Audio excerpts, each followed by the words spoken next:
This is Positive Child Guidance, the comprehensive guide on your child's mental and development stages. Get a useful guide on how to understand the mental and development stages of your child. Written by T.M. Paisley. Read by Luke Jeffrey. Introduction. Ideally, all parents should have an idea of what to expect at various development stages their child is going to experience. Armed with this knowledge, the parent will better prepare to ensue this development as experienced with the least possible problems as possible. Get all the info you need here. Chapter 1. Development Basics. Synopsis. Through the knowledge gained on child development, the parent will be able to help the child when things are not going as it should be, or it will allow the parent to pull back if they are expecting too much from the child at any given stage. The basics. Information on the activities and achievements will usually be quite well documented for the parent to make easy reference should they need information. There is also information on how to direct the child to ensure the proper development targets are reached successfully and effectively.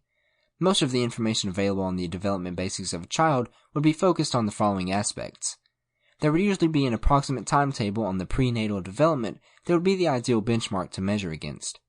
There would also be information on the normal stages of child development, which would ideally be broken into stage of about 5 years each, starting from birth. There is also information available on the general development sequence to be experienced from the toddler stage through the preschool stage. These stages would also cover information on various levels of the intellectual, language, social interaction, physical, and any other development that would be deemed important by the parent. This is especially useful for the parent who is concerned about ensuring the child's growth rate is according to the norm and does not want to be pressured into forcing the child to grow in areas where there is no need for such pressure. Chapter 2. Expected milestones for your child's age. Synopsis. The Development Milestone Guide is a chart or a format that ideally depicts the child's skills within a very specific timeline. These specifics are usually calculated based on the average growth rate mentally and physically by census taken from similar age groups around the globe. The norm. However, the parent should also be aware that these guidelines on the expected milestones are just that, guidelines, and there's really no need to panic should the child in question be a little late in a particular area of development. It is possible that some children will develop at their own pace, thus there is no real need for the parent to be overly anxious over the matter. However, if the development is significantly later than expected, a doctor's advice should be sought. The following is a very general guide of the expected milestones of what the child's development should be.